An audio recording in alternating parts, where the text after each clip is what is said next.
Oke, buat teman-teman, ini kita sudah sampai di lokasi ya, dimana dalam bangunan ini adalah 4 rumah yang kosong, yang konon katanya di rumah ini dihuni oleh sosok pocong nenek.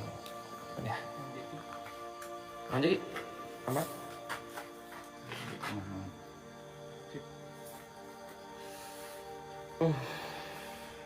Di depan ini udah ada Bang Jeki nih, narasumber yang kemarin cerita. Assalamualaikum warahmatullahi wabarakatuh. Apa? Mendapat kabar dari saudara saya yang ada di Jakarta, itu motifnya cemburu. Jadi memang betul waktu malam itu kejadiannya lagi sepi, Bang. Si supirnya itu, si pacarnya itu, yang supir pribadinya itu lagi pulang kampung ke Lampung. Karena sakit hati, udah pacaran lama-lama, putus, kok nenek malah pacaran sama temen dekatnya juga gitu.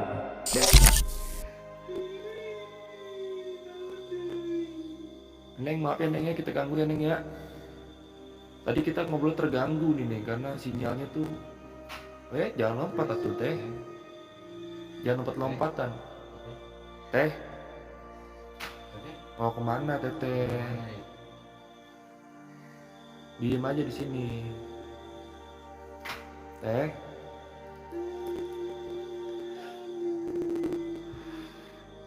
Teteh, kita kesini tujuannya tuh bukan untuk mengganggu Teteh, tapi kita mau silaturahmi karena ada Mamang di sini.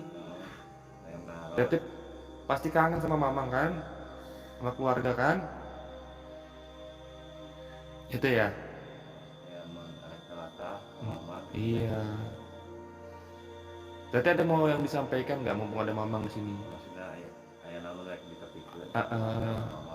Tapi sampein lagi sama keluarga Jo. Rame lagi, Bang. Itu udah bentuknya udah lain, Bang. Nelornya, Bang. Nggak si neneng lagi, nggak pakai pakaian dress, Bang. Cuman udah ganti apa?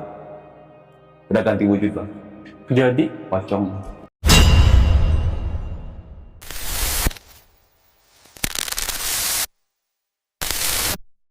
Assalamualaikum warahmatullahi wabarakatuh. Selamat malam warga bumi. Balik lagi sama gue John Arya di Titik Koma. Kali ini gue berada di Sukabumi dan gue bakal sekali lagi mendengarkan kisah yang menurut gue kisah yang salah satu cerita yang paling serem untuk dikisahkan di Titik Koma nih.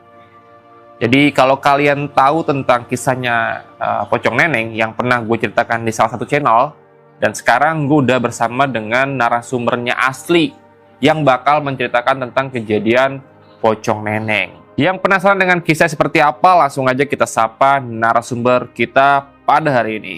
Halo Kang. Kang Opik. Kang, ini kan kisahnya gue udah denger ya Kang dari lu Kang ya. Bahkan sampai gue ceritain lagi karena gue penasaran banget dan tertarik banget sama kisah ini nih Kang. Karena menurut gue episode ini adalah salah satu cerita terbaik menurut gue ya. Gue suka banget sama kisah ini karena komplit banget Kang. Itu mulai dari tragedinya, mulai dari horornya, sama juga ada nanti teman-teman nilai sendiri lah ya. Kang Opik, ini kejadiannya tahun berapa sih Kang? Kalau nggak salah tahun 2012 pas bulan Agustus. 2012 ya. Oke, teman-teman penasaran ya sama kisahnya ya. Jadi sebelum kita masuk ke cerita, gue mau ngajak kalian semua yang tentunya punya pengalaman-pengalaman misteri, dan kalau kalian mau jadi narasumber langsung aja DM ke Instagram pribadi gue atau ke Instagramnya Titik Koma. Dan nggak usah lama-lama lagi, langsung aja kita dengar kisah lengkapnya hanya di Titik Koma. Hati-hati teman.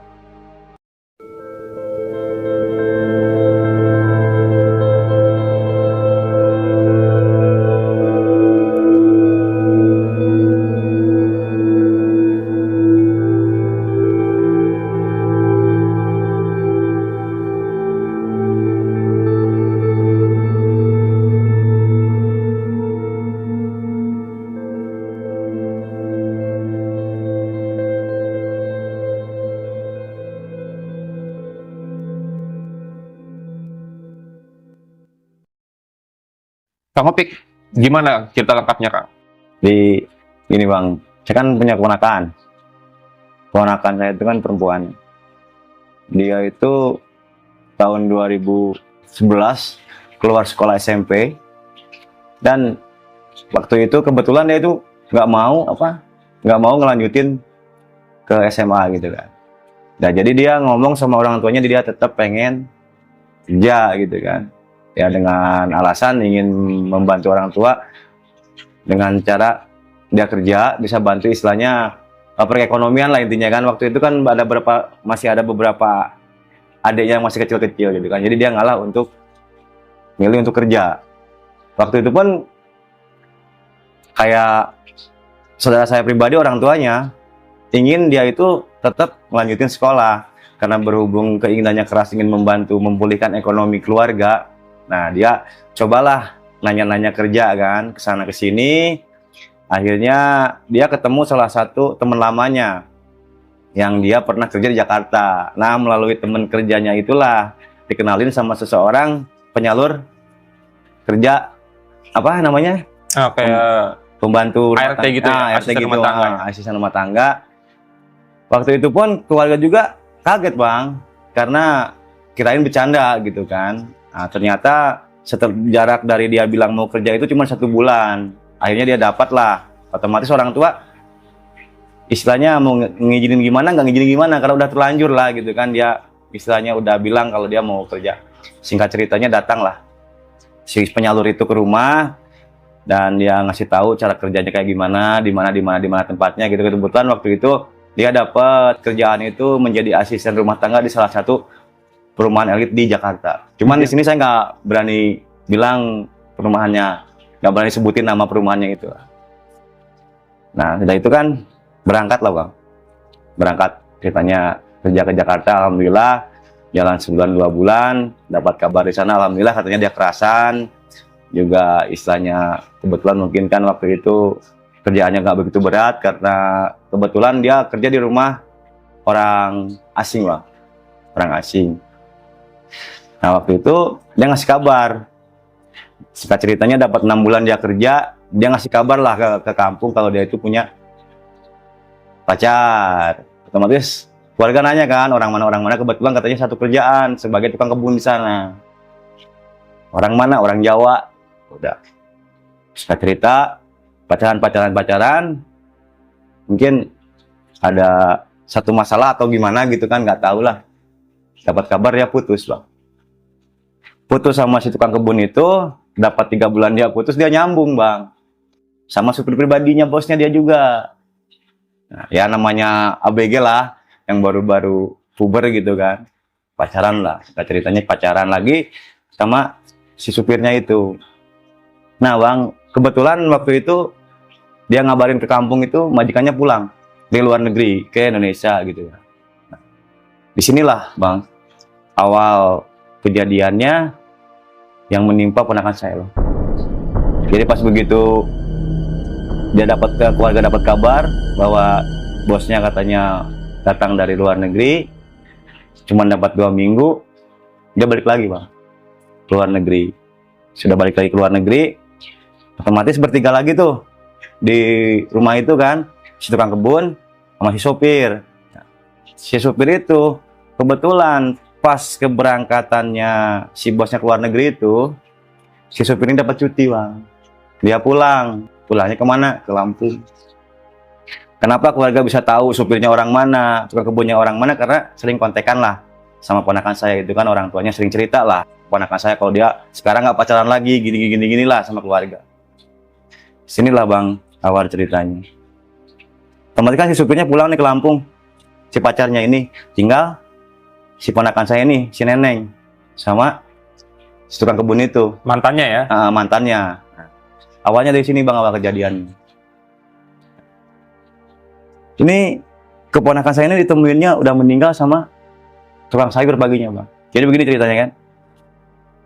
Pagi itu kan sebelum kejadian, sorenya si Neneng itu entah pesan sayuran, entah pesan apalah sama tukang sayur yang langganannya dia itu bang. Pas pagi-pagi tukang sayur itu kan otomatis menganterin pesanan si Neneng itu kan. Nah biasanya setiap jam 7, jam 8 pagi paling siang itu dia udah nungguin, kata si tukang sayur itu. Berhubung waktu itu udah siang jam 8-an lebih, dia panggil-panggil Neng. Beberapa kali dipanggil juga sambil digedor-gedor gerbangnya bang, sambil dipijit-pijit belnya juga, kan ada bel tuh di gerbang, nggak keluar-luar. Kebetulan pas begitu dia mau gedor lagi yang ketiga kali, gak dikunci, kelihatan nama dia. Ya namanya udah akrab lah sama si tukang kebunnya, sama si neneng itu. Berani lah dia masuk ke dalam bang, sambil bawa pesanan si neneng itu. Atau kan biasanya kalau si neneng ngambil belanjaan keluarnya dari samping tuh bang, dari samping keluarnya. Jadi si tukang sayur itu kan udah biasa sering ketemu sama si neneng, dia masuk lewat samping. Digedor lah pintu samping itu nggak dibuka bang, nggak ada jawaban. Tukang kebun pun waktu itu udah nggak ada kelihatan kata si tukang sayur itu. Pas begitu dia balik lagi mau keluar, dia nggak sengaja nengok pintu depan, pintu utama terbuka bang, sedikit. Otomatis karena dia udah akrab sama si neneng sama tukang kebunnya itu kan, nah, dia ngeberaniin diri tuh bang, manggil.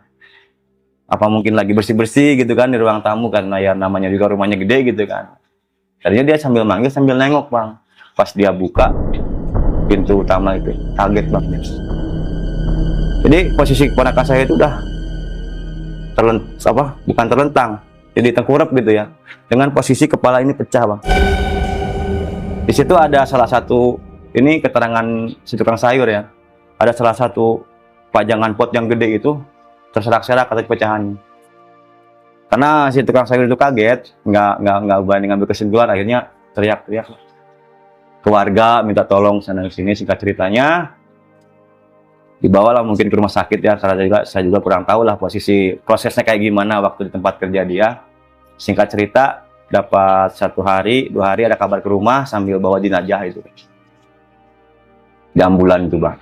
Jadi keluarga itu dadakan juga bang, dari awalnya nggak dikasih tahu kalau neneng itu meninggal. Tahu-tahu neneng katanya udah meninggal dalam perjalanan. Ada salah satu kepolisian dari Jakarta datang ke rumah sebelum jenazah datang, sambil masih tahu kabar ke keluarga kalau neneng meninggal. Cuman waktu itu kan nggak dikasih tahu bang, masih tertutup lah polisi gitu kan. Cuman yang sabar aja bilang, ibu anaknya meninggal, jenazahnya sedang di perjalanan.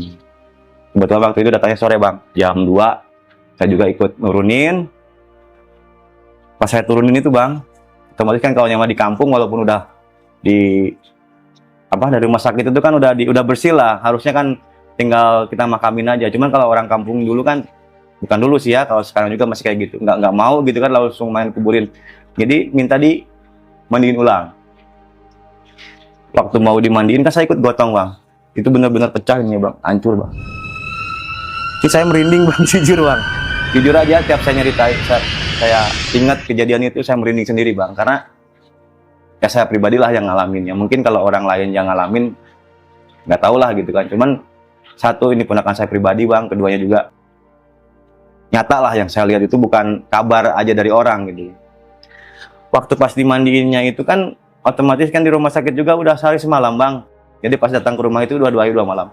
Tapi masih ada darah basah bang, yang menetes dari kepalanya, kayak baru tadi pagi lah kejadiannya gitu, baru sehari. Dan itu dimandiin ulang. Akhirnya kan kalau di kampung ada tradisi nggak boleh kalau orang meninggal itu dibesokin gitu kan, harus maupun malam mau jam berapa juga lah, harus langsung dimakamin gitu. Nah, singkat ceritanya dimakamin lah bang. Dari sini kan awal istilahnya sampai ramai satu kampung bang, malah menjadi kampung mati lah, kampung di tempat saya tinggal sekarang. Jadi waktu pertama pemakaman itu bang, oh iya bang, ada yang ketinggalan bang, lupa saya. Jadi waktu itu kan otomatis keluarga kaget bang, dengan kedatangan jenazah neneng kok bisa kayak gini. Polisi cuman baru ngasih praduga ini kan, baru motifnya pembunuhan. Terus keluarga otomatis pengen tahu kan gitu kan, istilahnya siapa yang bunuh gitu kan. Cuman polisi waktu itu kan nggak ada bukti-bukti, nggak bisa istilahnya ngasih benar-benar siapa ya pembunuhnya itu, karena polisi juga masih dalam penyelidikan gitu kan. Akhirnya polisi juga bilang, ibu mau sabar aja sama keluarga, ini juga masih dalam penyelidikan polisi gitu. Malah di tahun itu sempat juga bang keluar di salah satu televisi di Indonesia, Nasional ya? nasional, di acara patroli gitu. Nah, itu kan udah dimakamin nih bang, habis dimakamin, alhamdulillahnya nggak ada kendala apa-apa. Malamnya biasalah namanya di kampung diadakan namanya tahlilan ya. Kalau di tahlilan di tempat saya itu jarang bang yang siang, masih sore gitu kan. Minimal habis maghrib gitu kan, habis isya gitu kan. Nah waktu itu malam pertama itu habis isya bang. Habis isya, beres sekitar jam 8:30. Nah, habis tahlilan itu biasalah namanya keluarga yang habis berduka kan, masih kumpul-kumpul. Nah, saya juga kan kebetulan begadang bang, di situ ada. Nah, pas udah bubar yang tahlilan, kayak saudara-saudara yang deket udah pulang kan, di rumah itu tinggal saya, bapaknya neneng, almarhum, sama ibunya bertiga. Saudara yang lain bilang pamit, ntar juga katanya malaman insya Allah balik lagi gitu kan, mau pada pulang dulu. Baliklah sama mereka gitu kan. Tinggal saya bertiga. Ya namanya saudara saya yang perempuannya itu masih berduka bang. Dan nangis tuh di kamar. Otomatis bapaknya juga coba untuk nenangin si istrinya. Jadi saya dicuekin lah sendirian. Kebetulan juga saudara sepupu saya juga waktu itu nggak lama nemenin saya, katanya ada acara mau keluar gitu. Pas sekitar jam 11, kalau nggak salah jam 11, jam 12-an bang, saya ngedenger ada orang nangis. Ini saya merinding bang, ya mudah-mudahan nggak sampai terulang lah kejadian yang dulu gitu kan. Jangan sampai datang lagi ya. Jadi nangis bang. Awalnya saya kira anak kecil, karena pelan bang. Pelan. Tapi lama-lama semakin jelas gitu kan. Terus selalu diiringi dengan jeritan orang kayak kesakitan nangisnya bang. Saya merinding bang. Jujur merinding. Berdiri semuanya. Dia bilang tolong bang, awalnya tolong. Di situ saya belum ngerasa ada rasa takut gitu, karena saya mikirnya kayak gini, baru jam 11 atau sekitar jam 12, saya mikirnya nggak mungkin lah gitu kan, yang meninggal kok bisa kayak gitu kan, belum kepikiran ke situ bang. Jadi saya kepikirannya oh mungkin ada tetangga yang sakit atau gimana lah gitu kan. Pikiran saya tuh bukan hantu bang, tapi kepikiran saya itu tetangga. Saya coba denger lagi. Saya perhatiin dulu tuh bang dari dalam. Nggak begitu denger saya langsung buka, enggak. Tapi semakin lama semakin deket bang. Ada di depan pintu suaranya bang. Yang saya rasain malam itu juga bang. Pas begitu saya buka, kirain tetangga mau minta tolong atau gimana gitu kan. Karena waktu itu masih ada anak gadis lah, sebaya neneng gitu. Atau jadi sakit atau mau minta tolong nggak berani gimana, cuma nangis di depan rumah, mikirnya kayak gitu aja. Pas begitu saya buka, si almarhum bang masih pakai pakaian pertama dia ditemuin sama tukang sayur itu. Dia pakai pakaian tidur kayak dress gitu kan, yang segini, yang putih. Tapi dia nggak menghadap ke saya bang, dia ngebelakangin pintu. Posisinya ini saya di sini, si neneng di sini, jadi ngebelakangin saya dengan posisi yang masih sama, kelihatan ini hancur sama berdarah-darah bang. Jadi saya kan nggak percaya nih. Awalnya ini mimpi apa bukan kan? Saya gesek mata kayak gini, ternyata masih ada bang. Kaget kan? Saya tutup pintu, saya teriak sama saudara saya, mang. Saya, Bibi, ada apa teriak-teriak? Kenapa muka kamu pucat? Gitu kan, mamang. Enggak, saya bilang. Saya mau ngomong gimana? Nggak ngomong nggak enak gitu kan? Akhirnya saya ngomong di depan. Depan ada apaan? Ada almarhum neneng lagi berdiri. Ya yang namanya bapaknya nggak terima dong, namanya juga anaknya baru dimakamin hari itu, masa langsung kayak gitu. Dia langsung marah sama saya bang. Kalau ngomong kamu yang bener kan. Yang ponakan kamu itu dimakamin aja baru tadi. Kamu jangan bikin isu yang enggak. Mungkin kamu terlalu capek katanya, kurang tidur. Saya bilang aja udah, kalau nggak percaya ya nggak apa-apa, tapi saya nggak nginep ya, saya bilang kan. Tapi saya pengen pulang, saya nggak berani pulang sendiri, karena udah lihat itu tadi bang. Nyata banget bang, karena waktu di rumah itu kan penerangan seadanya bang, pakai bolam yang kuning itu, yang redup-redup itu kan. Itu yang saya lihat nyata banget, dia madepnya ke sebelah sana, ke kebun. Saya pas buka pintu, yang kelihatannya ini, pas ininya bang. Kayak awal waktu mau dimandiin saya lihat itu bang, lukanya di sini tuh pecah ini kan, darahnya itu penuh. Yang saya waktu itu makanya saya jadi begitu takutnya itu, kayak baru kejadian bang. Yang saya lihat di mata saya itu netes darahnya itu dari kepala sampai ke baju, ke ujung kaki itu darah semua bang. Makanya saya teriak masuk lagi ke dalam. Akhirnya Dia bilang, ya udah kamu pulang, kamu katanya kayak banyakan ngelamun katanya kan. Kamu mungkin terlalu kecapean, anterin lah saya pulang bang. Nah, singkat ceritanya sampai lah di rumah, ketemulah sama ibu saya, sama bapak. Kenapa katanya? Tumben dianterin jam segini katanya, biasanya aja pulang sendiri. Saya ngomong sama ibu sama bapak, Pak saya bilang, tadi saya lihat ada si nenek. Kaget ibu kan sama bapak, masa katanya, dimakamin aja baru tadi dikuburinnya aja katanya kan. Ya nggak tahu, yang penting kayak gitu aja. Yang jelas saya lihat, saya bilang kan. Awalnya gimana? Bapak kan nanya gitu. Awalnya kamu gimana? Kok bisa kamu bilang itu si neneng katanya? Awalnya saya dengar suara orang nangis dari kejauhan. Lama-lama deket. Akhirnya makin lama saya demin, ada suara nangis dibarengin sama minta tolong. Saya kirain anak tetangga. Apa dia jatuh atau mau pulang takut atau gimana? Makanya saya buka, saya gituin aja kan. Pas saya buka pintu Pak, neneng di depan rumah itu, depan pintu berdiri ngebelakangin saya. Otomatis bapak kaget, ibu saya juga kaget. Dia bilang, ya udah jangan banyak ngomong katanya kan. Ini katanya masa sih orang baru meninggalnya aja baru 1 hari udah gentayangan gitu kan, cara kasarnya. Bapak ibu nggak percaya lah, misalnya saya tidur lah. Nah, singkat ceritanya kan ibu saya itu dulu jualan gorengan bang. Pagi-pagi itu udah bangun, jam 5 itu udah keluar dari rumah. Dia keliling, jual gorengan keliling. Pas malam itu kan saya pulang istirahat. Nah jam 1:30 ibu ngebangunin bang. Ngajakin saya nganter ke atas. Karena waktu itu kan jauh ke jalan raya itu, mau ke pasar, nganterin dia 1:30. Saya sebenarnya mau nggak mau bang, karena keingetan masih kejadian jam 12 kan belum lama tuh, sampai 1:30. Saya takutnya masih, pemikiran saya masih jelek aja, takutnya ketemu neneng gitu kan. Orang arwahnya tadi, jadi kebayangnya enggak aja gitu.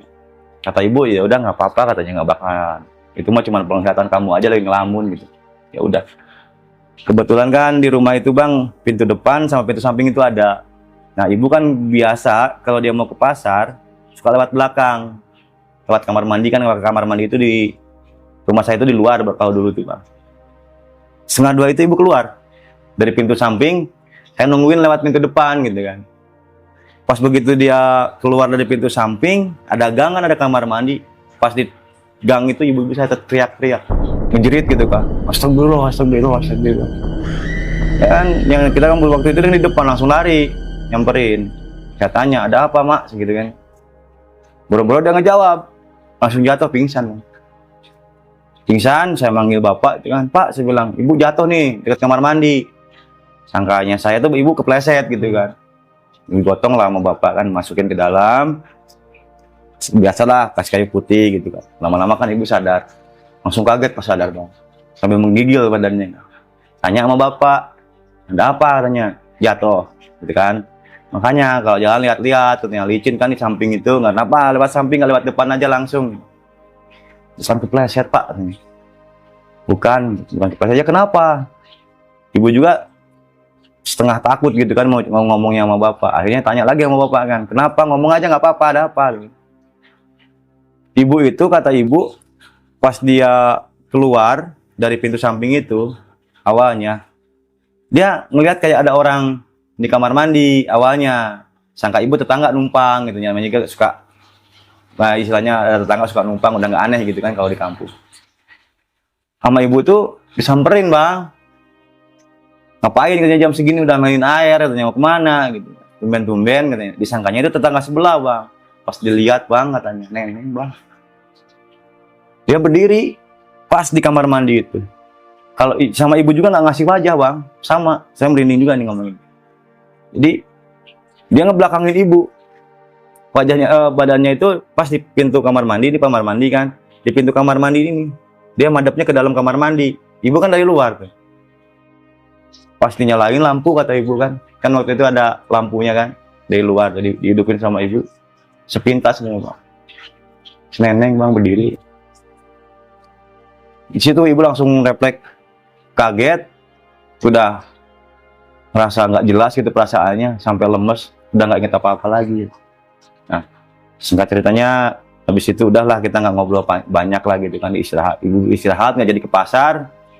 Saya juga paginya biasalah aktivitas biasa bang, Pas saya lagi nongkrong di tempat kerja saya, ternyata malam itu bukan saya sama keluarga saya aja bang. Di ruang lingkup tetangga yang deket sama rumah almarhum ini, didatengin malam itu juga bang. Wah,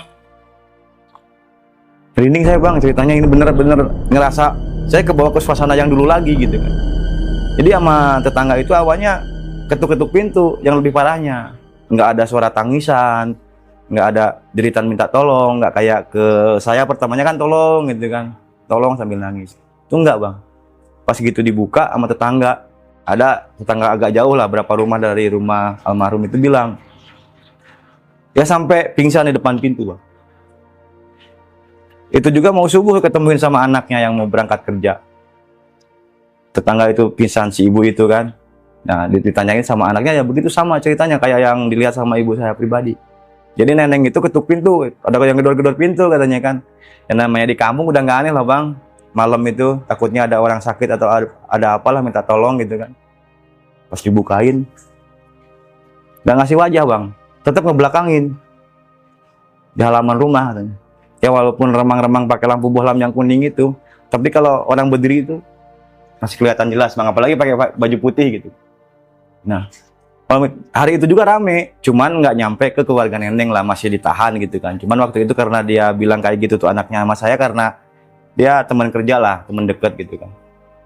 Maaf ya katanya kan semalam nih katanya, tapi gua juga nggak tahu gitu kan. Nah, ibu gua ceritanya kayak gitu, orang ibu gua sekitar jam 3:30 gua temuin katanya di depan pintu tergeletak, kenapa pingsan. Pas ditanya lihat sosok neneng katanya. Awalnya ketuk-ketuk pintu, pas dibuka almarhum berdiri di halaman. Dan bang, itu hari pertama tuh bang, udah rame itu kan hari pertama. Nah, pas hari keduanya kayak gitu lagi bang. Biasalah jam 7 itu kita siap-siap buat tahlilan. Biasalah nongkrong gitu kan. Habis tahlilan itu di rumah almarhum itu, kalau lagi rame orang nggak ada bang. Nyampe jam berapa juga nggak ada kedengar waktu itu ya. Kebetulan pas malam kedua itu kita dapat jatah siskamling, bagian ronda gitu kan. Masih aktif dulu kan di kampung tuh.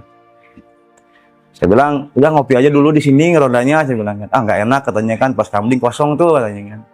Nah, malam itu bang, berangkatlah kita ronda bareng-bareng itu, kalau nggak salah 4 orang bang. 4 orang sekitar, kita berangkat dari rumah itu jam 10:30. Berangkat biasalah. Pas ronda itu ngopi-ngopi, ngobrol biasa, kita main kartu gitu kan. Ya aktivitas ronda lah, cuma nungguin pas ronda doang bang, nggak keliling-keliling gitu kan. Sekitar jam 12:30 itu saya nggak denger, cuman temen yang 2 denger bang. Saya sama temen deket saya nggak denger tuh awalnya kan. Cuman yang 2 ngomong kayak gini, lu denger nggak katanya. Denger apaan? Saya bilang kan. Itu ada orang minta tolong, sambil nangis kayaknya, tapi kalau didengar-dengar tangisannya kayak orang sakit gitu kan. Minta tolongnya itu bener-bener kayak orang minta tolong banget gitu kan. Ah itu mah udah dengeran kali, saya bilang kan, dari suara radio kali ada orang apa gitu kan. Enggak ah kan. Terus dia nanya sama temen, enggak gua nggak denger apa-apa gitu kan. Nanya lagi sama yang, iya gua juga denger nih kan. Sebelah sana arahnya, sebelah bawah. Kan posisinya ini rumah sebelah atas bang. Dari pos ronda itu di atas rumah kita lah gitu kan. Jadi kalau mau ke pos ronda itu harus nanjak dulu lewat kebun gitu. Nah kepikiran lah, saya bukan kepikiran sosok neneng, belum waktu itu bang. Ah paling juga anak kecil itu mah teriak-teriak nangis tengah malam, udah nggak aneh saya. Udah lanjut aja main, saya bilang kan. Main kartu tuh bang. Nggak selang lama, ada kali 25 menit lah, setengah jaman kurang lebih. Yang 2 itu loncat bang. Dari pos tumbling yang kita dudukin itu kan di panggung tuh bang. Cuman kan ada dindingnya cuma belakang doang nih. Kita ini belakangin dinding. Yang sementara dia ada pedinding, dindingnya kan setengah badan bang. Jadi kalau ada orang berdiri di sini kelihatan. Pas begitu dia ngelihat ke belakang kita, kayak orang kaget bang. Berdua itu, orang 2 itu sambil teriak, astagfirullah, astagfirullah. Ada ayah juri gitu. Ya kata bahasa Indonesianya ada hantu gitu kan. Teriak bang, langsung lari gitu. Saya kaget kan, saya tengok nggak ada apa-apa, saya nggak lihat apa-apa bang. Cuman temen deket saya ini bang, mana sih katanya jurik apaan gitu. Pas dia nengok habis saya, dia juga langsung narik tangan saya sambil lari. Sampai rame itu bang, warga keluar semua. Orang 3 teriak-teriak ada. Ayo jurik si neneng, ayo jurik si neneng. Nah dari situlah bang awal rame ini bang. Saya bilang, saya celingukan bang, tinggal lari. Ya, saya keingetan lagi pas kejadian malam pertama. Otomatis walaupun saya nggak lihat, saya ke bawah suasana takut. Larilah saya pulang. Nah, waktu itu kan warga pada keluar bang. Karena orang 3 itu berturut-turut teriak-teriak, sadar nggak sadar lah mereka kan. Nah, keluarlah RT. Datanglah ke rumah si neneng itu si almarhum. Ini udah baru 2 hari kok udah kayak gini kan. Terus gimana nih solusinya gitu. Ya namanya keluarga nggak terima bang. Orang tuanya nenek nggak terima, nggak mungkin anaknya gentayangan. Orang bener-bener kok katanya nyolatinnya bener, katanya tiap malam juga dari malam pertama sampai malam kedua juga masih tahlilin kok katanya gitu. Yang namanya RT nggak mau debat lah gitu kan. Ketua RT itu masih menghargain saat itu karena orang tua neneng masih benar-benar berduka bang, kehilangan anaknya. Masih ngemaklum lah bahasa-bahasa yang nggak diterima itu nggak diperpanjang lah. Cuman RT negasin sama warganya jangan sampai kedengaran lagi sama kalau ada apa-apa dipendem aja gitu. Nah singkat ceritanya paginya tuh bang rame lagi di kampung bang. Ramenya kayak gitu bang. Jadi dari hari pertama sampai hari kedua masih berbentuk sewaktu dia pertama ditemukan sama si tukang sayur dengan dress tidurnya itu yang warna putih berlumuran darah. Itu nyampe rame sampai nyebar ke kampung tetangga gosipnya. Bukan gosipnya, jadi ceritanya tetangga mulut ke mulut ya bang. Udah singkat ceritanya udah 3 harinya nggak ada bang. Istilahnya nggak ada teror itu bang. Karena waktu itu ada salah satu tokoh masyarakat yang coba bantu ngedoa di pemakamannya gitu kan, ngedoa.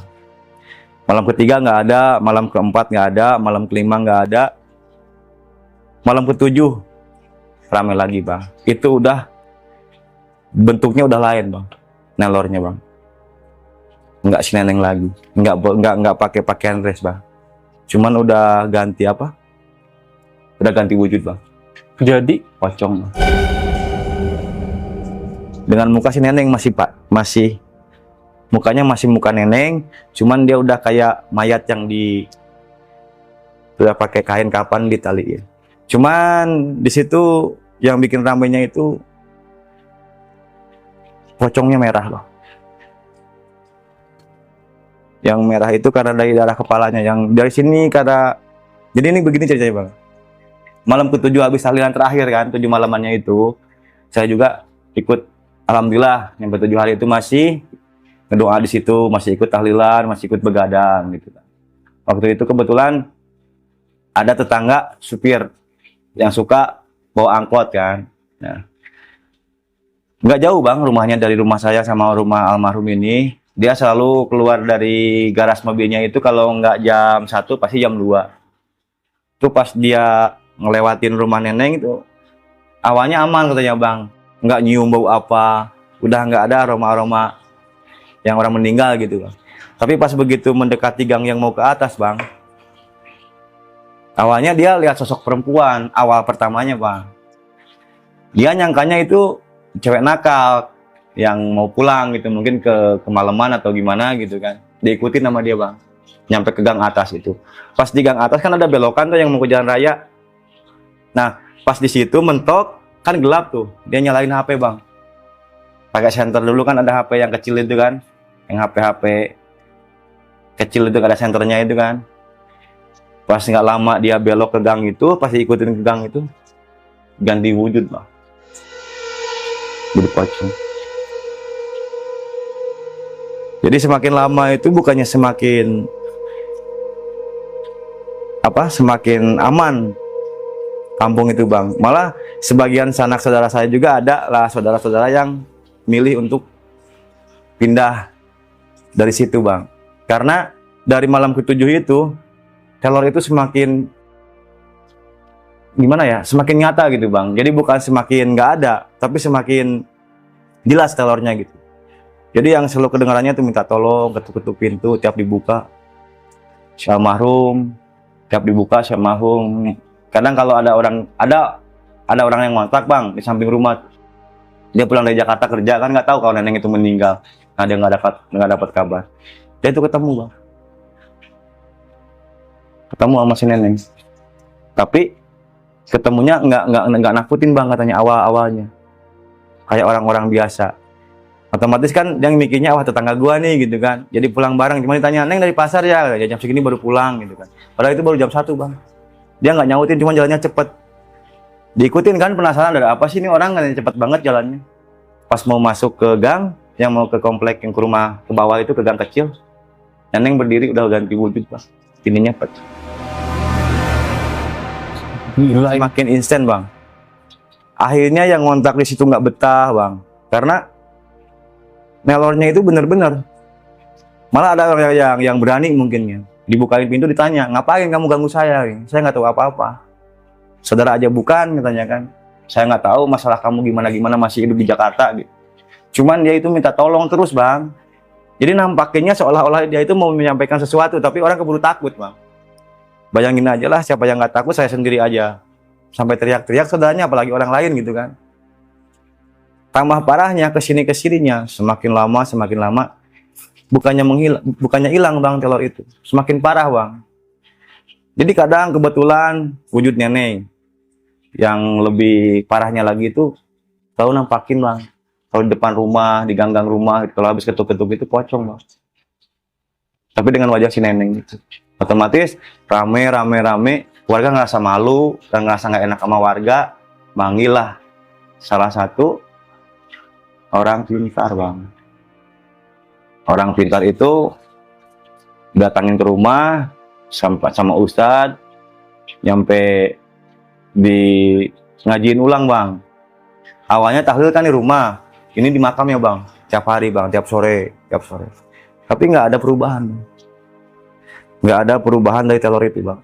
Jadi semakin lama semakin instan aja lah gitu kan. Malah saya juga di malam-malam tertentu sering dengar orang nangis minta tolong bang. Dari rumah yang saya dengar sih nggak jauh ya, berapa rumah lah dari rumah saya almarhum itu, dari rumah almarhum bang. Tolong sambil nangis sesegukan, kayak orang yang benar-benar ngerasa sakit. Itu gimana sih? Dari situlah akhirnya kita ngobrol, seperti bapak saya pribadi sama bapaknya neneng kan masih saudara dekat gitu kan. Bapak ngomong, "Ini kok katanya sebenarnya ada apa sih gitu kan, kok sampai kayak gini banget meninggalnya ini anak, mending katanya kalau sama keluarga datangnya gitu kan, ini udah hampir satu kampung loh," gitu kata bapak. Malah dapat hampir mau masuk ke 40 harinya itu bang, kampung kosong bang. Yang bertahan itu cuman saya, keluarga bapak saya sama adiknya, cuman 3 warga bang. Yang segitu ramainya di situ pada pindah semua bang ke atas. Yang nginep, yang pindah kontrakan gitu. Karena apa? Bukan seorang 2 orang bang yang lihat, hampir semua warga yang suka punya aktivitas malam pasti sering ditemuin sama neneng dengan bahasa dia minta tolong. Nah, adalah satu kesimpulan kan dari salah satu keluarga, coba panggil paranormal yang bisa, gimana sih bahasa Indonesia, kalau kata orang Jakarta itu kalau masukin roh ke badan orang itu mediasi. Kita tanya bareng-bareng sebenarnya apa sih gitu kan yang membuat almarhum ini sampai segitunya gentayangannya gitu kan. Kalau 1 orang 2 orang kata bapak mungkin itu cuman halusinasi atau mungkin bayangan karena ketakutan gitu kan. Cuman ini hampir semua warga tahu, warga sekitar bang. Kalau saudaramu udah hampir tiap malam kan, saudara deket. Bapak juga sering gitu kan diteror, cuman kalau bapak namanya orang tua nggak pernah ngomong ke sana ke sini, cuman bapak juga pernah katanya satu malam didatangin neneng minta tolong. Nah, hasil rembukan itu kita ngumpul-ngumpul sama keluarga. Adalah salah satu kerabat kita juga yang kenal sama paranormal itu bang. Dipanggil lah ke rumah malam itu, malam Jumat kebetulan. Paranormal bilang kalau orang dari saya yang saya bawa takutnya disangka saya nipu gitu kan, apa settingan gitu. Sekarang silahkan bapak ibu katanya kalau ada yang siap jadi mediator, silahkan katanya. Ada salah satu sepupu dekat saya yang mau gitu kan. Dipanggil bang, dipanggil, masukin, ceritalah si almarhum itu rohnya itu kan lewat badan sepupu saya. Dia bilang nggak ikhlas,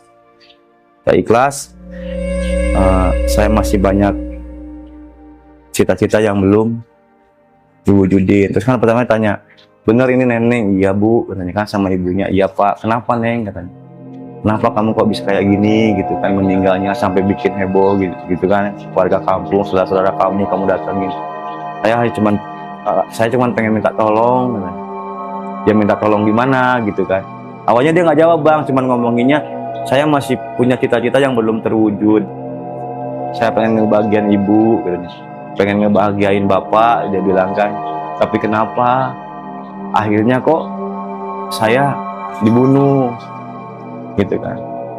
Otomatis ibunya nanya kan, kalau bener neng kamu dibunuh, katanya, sama orang kenal apa enggak yang bunuhnya? Nggak jawab bang, lama dia nangis saja, nangis nggak ikhlas gitu kan. Masih ada, dia kan janjinya nanti kalau ada duit lebih, udah punya tabungan cukup kan, rencananya dia mau ngumrohin ibunya. Cita-citanya itu kan, dia pengen ngumrohin orang tuanya gitu kan, dari hasil kerjanya gitu kan. Di situ dia nangis bang, nangis minta tolong gitu, nggak ikhlas. Kenapa? Ditanya lah sama si paranormal itu, kalau emang bener katanya kamu arwahnya neneng, coba kamu jujur dari awal kejadian sampai kamu meninggal gitu. Saya dibunuh tadi sama mantan pacar saya. Tanya kan, siapa mantan kamu gitu? Yang satu kerjaan. Tapi yang bikin aku nggak ikhlas meninggal itu kenapa katanya? Jadi mohon maaf nih bang ya, bisa kan saya bilangin kan nggak apa-apa ya. Itu dia sebelum dibunuh itu diperkosa dulu bang. Jadi si arwahnya itu cerita. Jadi si mantannya yang tukang kebun itu ngedeketin dia lagi katanya, langsung masuk ke kamar, diperkosa lah. Habis diperkosa otomatis dia berontak bang, dia mau lari, katanya minta tolong ke warga, cuman keburu kepegang sama dia di ruang tamu yang pertama dia diketemuin itu, dipukul pakai pot pajangan yang gede itu, guci yang gede gitu. Yang bikin dia nggak ikhlas, kenapa saya harus dibunuh, sebelum dibunuh saya diperkosa dulu, saya direnggut katanya, kesucian saya yang bikin gak ikhlas itu. Kenapa setega itu mantan pacar saya? Otomatis keluarga langsung bilang, di situ kan mantan kamu ada dua katanya, tukang kebun sama supir. Bukan supir, kalau supir itu pacar saya katanya. Yang bunuh saya itu bukan supir, tapi si tukang kebun itu yang orang Jawa. Nah, ya kamu sabar aja kata si paranormal itu, nanti juga katanya ini lagi dalam penyelidikan polisi gitu, cuman belum ada titik terang. Si almarhum itu seolah-olah dia tahu bang, seolah-olah dia tahu si pembunuhnya itu ada di mana. Cari aja ke kampungnya, dia nggak jauh dari kampung situ. Ya kampungnya di mana? Di sini saya nggak berani sebutin bang ya, alamat jelasnya di Jawa. Tapi dari situ katanya, dari kampung situ tuh masih ada beberapa kampung. Dia nggak ngumpet di kampungnya, masih di kampung sebelah. Cari aja di situ. Nah, udah itu terus almarhum tanya lagi, bener nggak katanya kamu ini neneng? Saya neneng. Bener bu katanya. Pak, ini neneng pengen pulang, sakit, tolong. Neneng belum ikhlas bu katanya. Neneng masih punya janji sama ibu, sama bapak, masih banyak cita-cita neneng yang belum terwujud bu katanya. Kenapa neneng harus berakhir kayak ini sih bu katanya. Neneng harus meninggal dengan syarat seperti ini gitu. Otomatis ibunya tuh pingsan bang, pingsan karena takutnya kepanjangan lah gitu kan atau gimana. Akhirnya sadarin tuh bang, sadarin. Habis itu ngobrol-ngobrol, harus sadarin. Ponakan saya, paranormalnya bilang kayak gini, bisa ngehubungin polisi yang pihak kepolisian yang di Jakarta nggak bu, sama keluarga ini ada mungkin selama ini neneng nelor ini katanya kan, mungkin polisi masih nemu jalan buntu katanya kan, belum nemu titik terangnya. Makanya Neneng selalu gentayangan ke sana ke sini dengan maksud ingin menjelaskan yang seperti tadi, bukan menakutin gitu kan. Cuman karena warga dengan sosok pocong, dengan sosok tubuh yang berlumur darah, otomatis warga takut kan, bukannya istilahnya apa ya, namanya kita ketemu orang yang udah meninggal bang dengan sosok seperti itu, siapa sih yang nggak takut? Saya sendiri pun sebagai pamannya gitulah udah takut, apalagi warga sekitar gitu kan yang cuma selewat-selewat kenalnya sama Neneng. Ini udah masuk ke 40 hari bang. Sebelum tersangka itu tertangkap, karena waktu itu keterbatasan komunikasi dengan pihak yang di Jakarta. Jadi nyampe beberapa hari lah dari 40 hari itu, Neneng masih sering datang. Tetangga itu masih sering lihat penampakan Neneng, walaupun nggak se-ekstrim pertama ya. Dari hari pertama sampai ke 40 hari itu bang, yang ekstrimnya. Lebih dari 40 hari cuman bayangan-bayangan sepintas, suara-suara nangis sepintas gitu kan. Walaupun ketuk-ketuk pintu juga nggak se-ekstrim dulu gitu. Udah lebih dari 40 hari, sekitar mau masuk ke 60 hari, nah, ada saudara dari Jakarta Pak. Dia punya kendaraan lah, gitu. Intinya dia relasinya di Jakarta juga mungkin apa luas gitu kan. Nah bisalah terhubung dengan si pihak kepolisian yang nanganin kasus Neneng. Waktu itu polisi nggak ada kabar sama sekali bang dari Jakarta itu. 60 hari itu, kitanya masih dalam proses, dalam pencarian gitu kan. Masih bukti-bukti, nggak ada bukti yang jelas bang. Mau ngejar kemana. Jadi waktu itu kesimpulannya ini bang, bukan dibunuh sama kesimpulan polisi untuk sementara waktu, bukan sama orang terdekatnya bang. Malah itu masuknya ke perampokan. Karena ada beberapa barang di rumah itu yang nggak ada. Padahal itu cuma melarikan kasus aja gitu kan, biar disangkanya perampokan, ternyata bukan. Terhubung sama polisi itu udah 60 hari meninggalnya Neneng, bisalah komunikasi sama pihak kepolisian yang di Jakarta, dibilang lah sama bapaknya almarhum bahwa si almarhum memasuki, ya arwahnya dimasukin ke sepupunya gitu kan. Dia bercerita bahwa si yang membunuhnya itu bukan orang lain gitu kan, orang terdekat satu kerjaan sama mantan pacarnya yang kerja di salah satu di rumah itu. Polisi otomatis nggak percaya begitu aja bang, karena di situ ada 2 orang. Nah, diselusuri lah dulu, selusuri, masih belum ada bukti nih bang, ada bukti jelas. Sampai polisi pun waktu itu nanya paranormalnya dulu siapa katanya, waktu mediasi masalah arwah Neneng. Polisi minta mediasi ulang bang, dihadirin lagi paranormal itu, dihadirin lagi arwah Neneng, baru polisi itu percaya. 1 bulan dari mediasi itu ada hasilnya bang, bener tertangkap bang. Si pelakunya itu tertangkap di daerah Jawa, di salah satu kampung, saya nggak bisa sebutin di sini kampungnya di mana gitu bang, alamat jelasnya saya nggak. Tertangkap, dan menurut keterangan kepolisian waktu itu, waktu si pelaku diinterogasi, karena keluarga nggak mungkin ke sana gitu kan, cuma dapat kabar dari saudara saya yang ada di Jakarta. Itu motifnya cemburu bang. Jadi memang betul waktu malam itu kejadiannya lagi sepi bang. Si supirnya itu, si pacarnya itu yang supir pribadinya itu lagi pulang kampung ke Lampung. Jadi jadi di rumah itu tinggal 2 orang. Tukang kebun itu ya mantan pacarnya sama si almarhum Neneng ini bang. Dia bilang waktu itu sih nggak ada niatan mau dibunuh, kata si pelaku. Cuma mau diperkosa aja gitu, karena dia juga udah niat mau berhenti kerja nih bang, karena sakit hati, udah pacaran lama-lama putus, kok Neneng malah pacaran sama temen deketnya juga gitu. Dia intinya nggak terima gitu bang. Keterangan dari saudara saya itu, si pelaku itu habis memperkosa itu kan berontak, ponakan saya itu berontak, lari lah dari kamar tidurnya, kamar belakang, kamar pembantu itu. Kalap bang, dia udah buka pintu, udah buka kunci. Jadi kebetulan di situ dekat pintu itu di ruang tamu banyak pajangan guci-guci yang gede gitu. Katanya 3 kali mukul tuh bang kepalanya. Itu kan pakai reka adegan gitu ya. Jadi dipecahin gini katanya sambil diinjek badannya. Nah setelah ketangkep, ada kabar dari kepolisian di Jakarta ke sini ke kampung. Di situ alhamdulillah bang, reda gitu kan, telurnya nggak begitu nggak se ekstrim awal-awal sebelum ketemu. Cuman ini bang, di cerita awal nggak saya ceritain. Nah, setelah ketangkap itu cuma 1 minggu bang, redanya itu nggak ada telur lah yang ekstrim gitu kan. Tapi kesininya penampakan Neneng masih ada sampai sekarang pun. Kalau untuk orang baru, malah kemarin saya terakhir dengar kabar dari yang bangun rumahnya almarhum Neneng itu, orang tuanya kan mau dibikin villa pribadi gitu kan.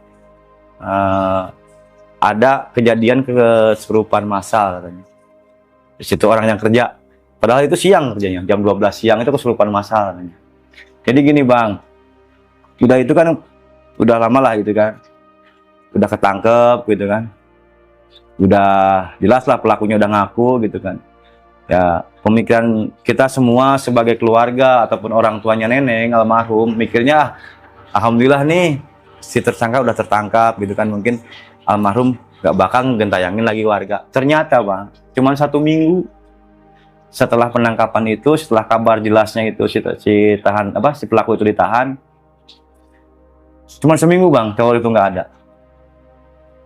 Kesininya ramelah pocong.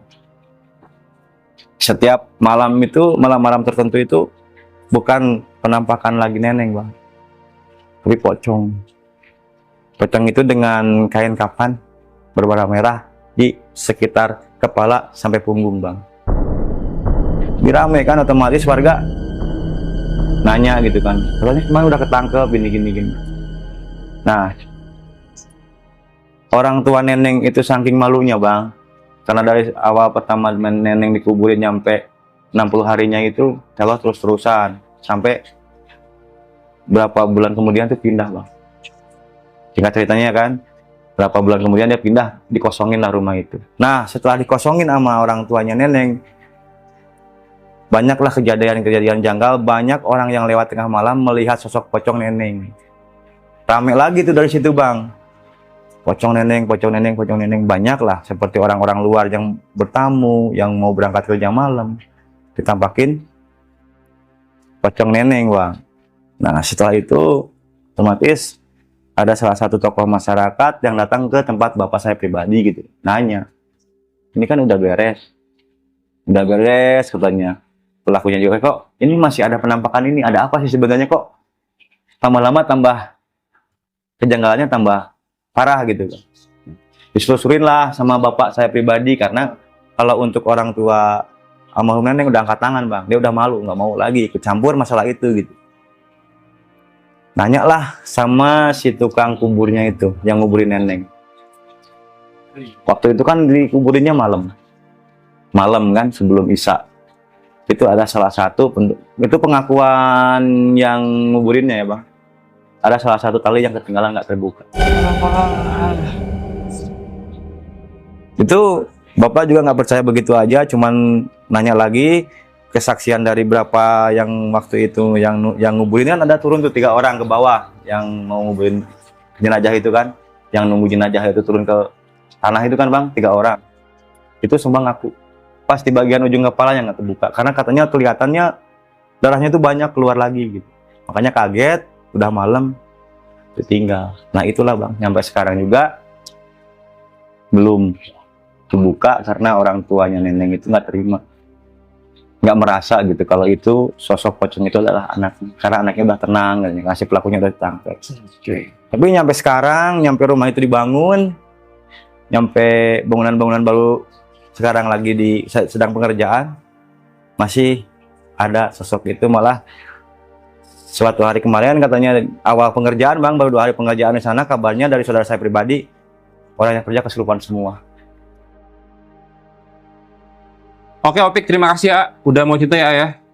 Ini gimana ya gue ngedenger kisahnya ya, kayak ada tragisnya, terus juga ada sedihnya, ada horornya ya Kang ya. Tapi sekali lagi saya turut berduka ya Kang ya atas kejadian yang menimpa almarhumah Neneng ya Kang ya. Semoga amal ibadahnya almarhumah diterima di sisi Allah Subhanahu wa taala. Amin, ya. amin. Dan untuk keluarga juga ditinggalkan diberi kesabaran yang luar biasa. Amin amin ya rabbal alamin.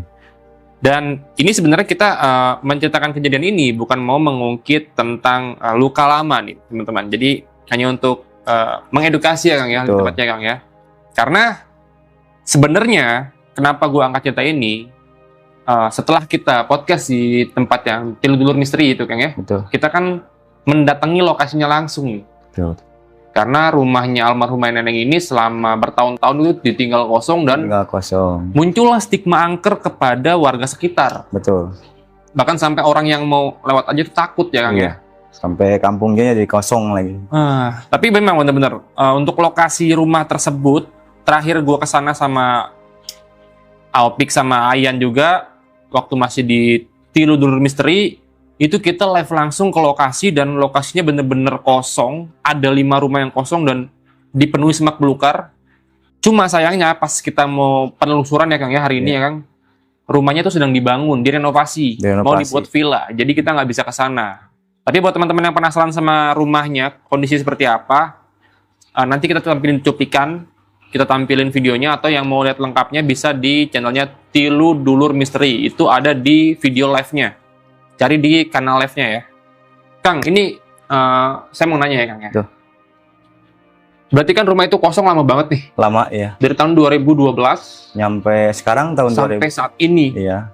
Baru direnovasi itu 1 bulan ke belakang lah. Baru mau 1 bulan setengah ini aja belum.